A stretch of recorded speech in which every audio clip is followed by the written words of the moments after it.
Assalamualaikum warahmatullahi wabarakatuh. Alhamdulillahirrabbilalamin. Kita bertemu lagi. Apa kabar anak-anakku sekalian?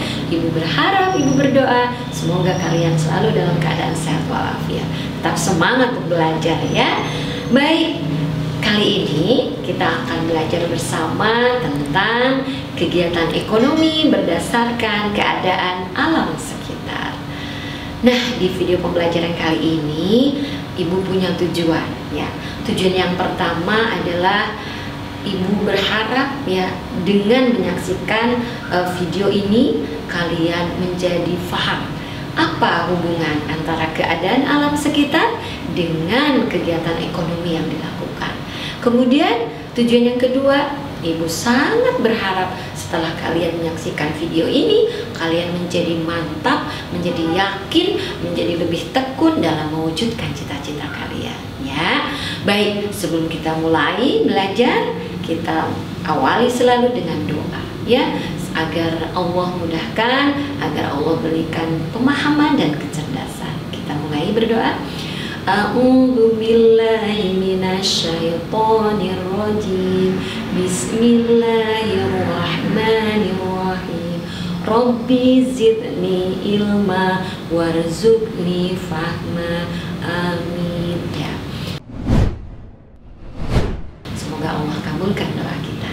Baik, sekali lagi kita akan belajar kegiatan ekonomi berdasarkan keadaan alam sekitar. Tentu kalian bertanya-tanya, apa sih kegiatan ekonomi itu? Nah, kita kupas dulu, apa sih kegiatan ekonomi itu? Kegiatan ekonomi adalah upaya atau usaha yang dilakukan oleh manusia untuk mencukupi kebutuhan hidupnya. Kegiatan ekonomi ini beragam ya, seperti halnya kedua orang tua kalian. Ayah bekerja sebagai apa, bunda sebagai apa, itu terkait sekali dengan kondisi di sekitar di mana kita tinggal. Baik, yang pertama kita akan mempelajari kegiatan ekonomi yang berada di daerah pantai terlebih dulu ya. Di daerah pantai itu ada nelayan. Nelayan itu tugasnya apa? Anak-anak mencari ikan ya. Di lautan pastinya dengan segala tantangan ombak yang begitu tinggi, tapi tetap harus berjuang karena ini upaya mencukupi kebutuhan tadi. Apakah hebat ya nelayan Indonesia itu? Nah, yang kedua kegiatan lainnya adalah petani tambang ya. Ada tambang udang, ada tambang ikan bandeng dan lain-lainnya. Kemudian ada budidaya rumput laut, itu juga di pantai. Ada juga budidaya tiram mutiara. Wah, kalau tiram mutiara luar biasa ini ya, karena mutiara itu harganya sangat mahal ya anak-anak. Kemudian ada juga petani garam, ini banyak di daerah Madura. Kemudian pembuatan ikan asin. Teman-teman ada yang suka ikan asin? Oh, pasti ada ya. Bisri juga suka loh ikan asin. Oke, untuk lebih jelas kita lihat, kita saksikan bersama satu cuplikan video salah satu contoh kegiatan ekonomi di pantai. Selamat menyaksikan.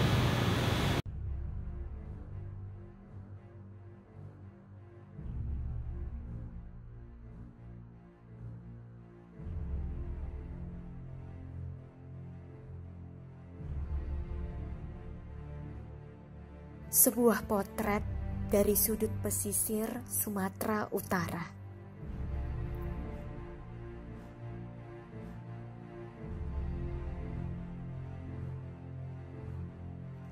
Nenek moyangku seorang pelaut.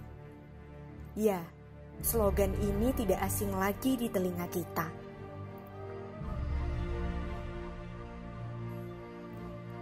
Katanya, dulu nenek moyang Indonesia pernah berjaya di lautan. Berbagai pelayaran ditaklukkan. Katanya, Indonesia adalah negara yang memiliki lautan yang paling luas. Sumber segala kehidupan berasal dari lautan.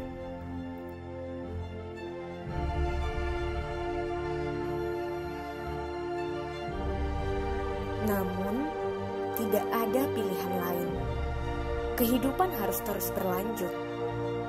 Berjaya atau tidak, tugas masyarakat pesisir ialah terus menjaga perbatasan Republik Indonesia sembari menjalani kehidupan seadanya.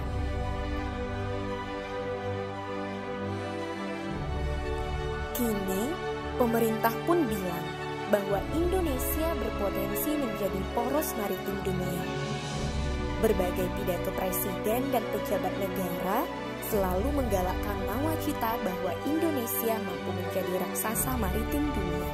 Para nelayan masih mengandalkan dermaga seadanya untuk melakukan berbagai aktivitas pelayarannya.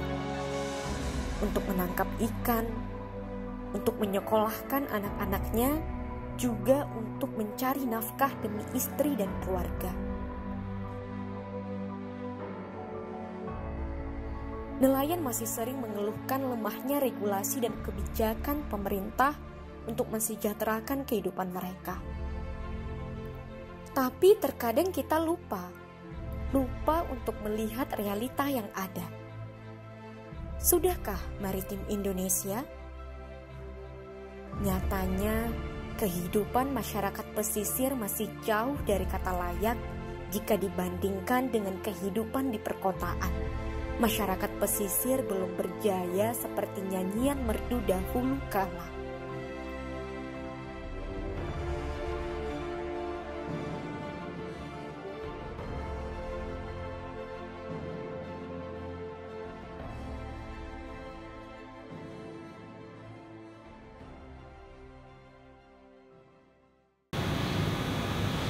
Oke, sudah kita saksikan tadi kegiatan ekonomi di daerah pantai. Aduh, menyenangkan ya, di pantai selalu dengan perahu, dengan segala tantangan yang ada. Ya, luar biasa para nelayan kita.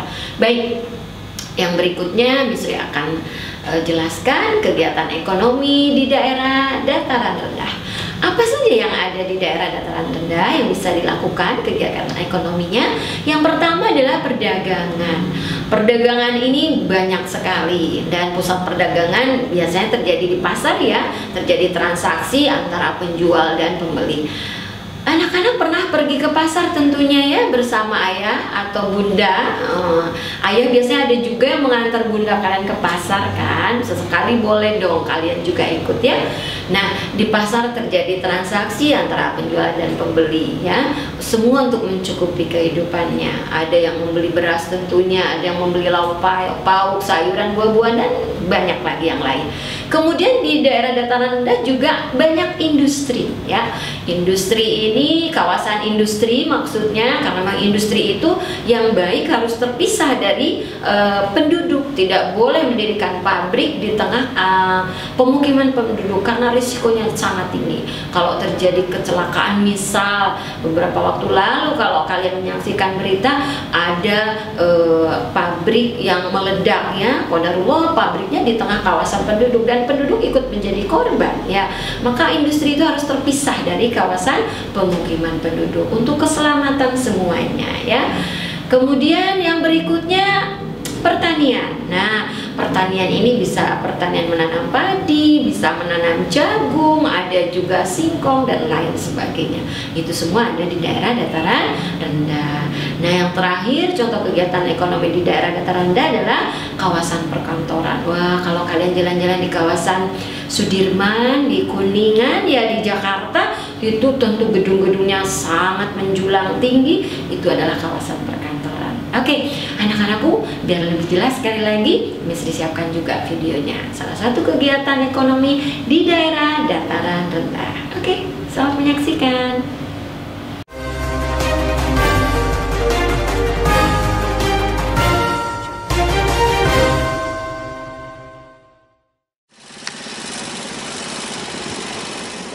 Seratus hektar areal sawah di Desa Junjung, Kecamatan Sumbergempol, Tulungagung, Jawa Timur pada musim kemarau ini. 80% telah ditanami bawang merah yang saat ini memasuki umur 17 hingga 50 hari setelah tanam. Bawang merah siap panen berumur 65 hari setelah tanam dan rata-rata setiap hektar di area ini mampu memanen lebih dari 10 ton. Di samping itu juga pada musim kemarau ini, petani yang menanam bawang merah lebih banyak sekitar 600 petani, baik petani bermodal besar maupun petani gurem, dan sisanya penanam palawija atau tanaman lainnya. Bahkan pada musim kemarau tahun ini lebih banyak dibanding 2017 lalu, yakni sekitar 500 petani. Berbagai macam alasan petani untuk beralih menanam bawang merah selain saluran irigasi telah dikurangi debitnya di saluran utama, faktor cuaca juga mendukung. Umur lebih pendek, pengerjaan lebih mudah dan tidak terlalu mahal, dan pemeliharaan bawang merah relatif sama antara musim penghujan dengan musim kemarau. Seperti halnya Wajito, petani bawang merah yang memiliki sawah seluas 120 ru atau setara 0,12 hektar. Di musim kemarau tahun lalu mampu memanen 3 ton bawang merah kering, menanam 1 kg bibit bawang merah varietas Thailand. Jika dengan kualitas bagus dapat menghasilkan 25 kg dan jika kualitasnya jelek masih mampu menghasilkan 10 kg. Tambah dari tahun yang lalu. Kalau musim saat ini berapa Pak musim kemarau yang nanam Pak? Mungkin ada sekitar 600, bisa lebih. Kalau musim penghujan berapa Pak? Sekitar 50 orang. Pak, ini dibandingkan tahun lalu lebih banyak mana Pak petani yang nanam bawang merah dengan tahun lalu?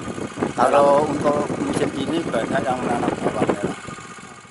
Meski saat ini yang dikhawatirkan oleh petani bawang merah adalah tidak stabilnya harga di pasaran, namun petani masih dapat menikmati keuntungan jika bawang merah masih di kisaran harga Rp10.000 per kilogramnya. Dari Tulungagung, Jawa Timur, Tim Liputan, Madu TV, mewartakan.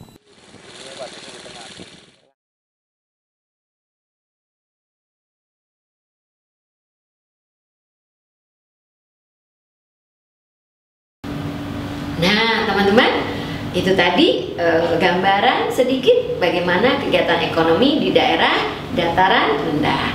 Yang terakhir adalah kegiatan ekonomi di dataran tinggi. Ya, di dataran tinggi ini kita kenal udaranya yang sangat sejuk. Contoh daerah dataran tinggi kita yang terdekat adalah daerah Puncak ya, karena kita tinggal di Bekasi, Jawa Barat. Yang terdekat adalah Puncak. Pasti anak-anakku sering bermain ke sana kan? Rata-rata kalau menghabiskan waktu untuk weekend dengan keluarga atau libur panjang biasanya jalan-jalan ke Puncak, menginap di villa ya. Nah, di Puncak itu banyak sekali ada perkebunan teh, ada juga kentang ya, dan banyak juga buah-buahan di daerah dataran tinggi seperti alpukat, ada juga manggis, ada juga duku ya. Nah, salah satunya adalah perkebunan tadi, ada teh, ada kopi, ada juga stroberi. Yang lain kegiatan ekonomi daerah dataran tinggi adalah peternakan. Peternakan daerah dataran tinggi biasanya peternakan sapi, ya anak-anakku. Ke Puncak Cimory, ya teman-teman sudah pernah ke sana. Di sana peternakan sapi, hasil sapi salah satunya susu diubah, diolah. Ada yang menjadi keju, ada yang menjadi yogurt. Ya, aduh, yogurt senang sekali, nikmat sekali rasanya. Pasti teman-teman senang ya ke sana. Dan di Puncak juga banyak pariwisata. Taman safari, ada juga taman bunga, ada taman matahari. Nah, menyenangkan sekali karena dataran tinggi itu tadi hawanya sangat sejuk, udaranya dingin dan pemandangan alamnya tentu indah sehingga sangat potensial sekali untuk kegiatan pariwisata. Nah, sekali lagi kita lihat yuk video terakhir bagaimana sih kegiatan ekonomi. Salah satu ya, Miss Ria akan salah satu saja contoh kegiatan ekonomi di daerah dataran tinggi. Oke, selamat menyaksikan.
sudah ketiga-tiganya sudah bisa dijelaskan. Kegiatan ekonomi berdasarkan keadaan alam. Ada yang di daerah pantai, ada yang di daerah dataran rendah, dan di daerah dataran tinggi. Harapan Misri setelah kalian menyaksikan video ini bertambah wawasannya tentu ya, kalian menjadi paham, oh ternyata memang ada kaitan erat keadaan alam sekitar dengan kegiatan ekonomi yang harus dilakukan. Kemudian yang kedua, kalian menjadi semakin bersemangat dalam upaya mewujudkan cita-cita kalian agar kelak bermanfaat untuk sesama manusia ya, agar kehidupan pun berjalan dengan baik. Karena apa? Sebetulnya hidup kita di dunia itu Allah berikan anugerah luar biasa. Jadi Allah menciptakan manusia tidak begitu saja dilepas ke dunia tanpa bekal. Allah bekali juga dengan apa? Alam semesta yang Allah ciptakan. Dan Allah menyuruh kita mengambil manfaat dari alam itu. Nah, mengambil manfaat itu juga tentu harus dengan ilmu. Nah, kita lihat, kita buka bersama Quran surah Al-Baqarah ayat 30 ya. Bunyinya seperti ini. Mari kita saksikan bersama, kita pahami bersama. A'udzu billahi minasyaitonir rajim. Bismillahirrahmanirrahim. Wa idz qala rabbuka lil malaikah inni ja'ilun fil ardi khalifah. Qalu ataj'alu fiha ma yufsidu fiha wa yasfiku dima wa nahnu nusabbihu bihamdika nuqaddisu lak. Qala inni a'lamu ma la ta'lamun. Dan ingatlah ketika Tuhanmu berfirman kepada para malaikat, aku hendak menjadikan khalifah di bumi. Mereka berkata, apakah engkau hendak menjadikan orang yang merusak dan menumpahkan darah di sana, sedangkan kami bertasbih, memujimu dan menyucikan namamu? Dia berfirman, sungguh aku mengetahui apa yang tidak kamu ketahui. Nah, ayat ini Allah itu memiliki tujuan menciptakan manusia di muka bumi ini ya. Apa tujuannya? Menjadikan kita khalifah, menjadi wakil Allah. Jadi alam ini dianugerahkan oleh Allah, dianugerahkan pada manusia agar diambil manfaatnya oleh manusia. Memanfaatkannya dengan cara tadi, kita bekerja. Ada yang bertani, memanfaatkan alam sekitar. Ada yang menjadi nelayan, memanfaatkan alam sekitar. Ada mungkin yang menjadi tukang kayu, memanfaatkan hutan. Dan itu semua adalah anugerah dari Allah SWT. Satu hal yang harus diingat, ketika kita memanfaatkan alam sekitar, jangan sampai kita merusak alam sekitar. Menjadi tugas kita bersama agar karunia Allah untuk bumi kita tetap terjaga. Untuk keberlangsungan siapa? Keberlangsungan umat manusia juga. Nah, anak-anakku sekalian, tadi kita sudah saksikan ya uraian teorinya dan sedikit cuplikan videonya. Semoga apa yang kita pelajari hari ini betul-betul bermanfaat untuk kita semua, menjadikan kalian lebih bersemangat lagi mewujudkan cita-cita kalian. Baik anak-anakku, sebelum kita akhiri seperti biasa, kita tutup dulu dengan doa ya kepada Allah. Semoga apa yang kita lakukan tadi diridhoi dan diberkahi oleh Allah. Kita tutup bersama dengan doa. A'udzu billahi minasyaitonir rajim. Bismillahirrahmanirrahim. Subhanakallahumma wa bihamdik asyhadu an la ilaha illa ant astaghfiruka wa atubu ilaik. Oke anak-anakku semua, terima kasih sudah menonton video ini. Jangan lupa ya untuk selalu like, komen, dan subscribe. Jangan lupa juga untuk share ke teman-teman kalian. Oke, see you, bye-bye. Assalamualaikum warahmatullahi wabarakatuh.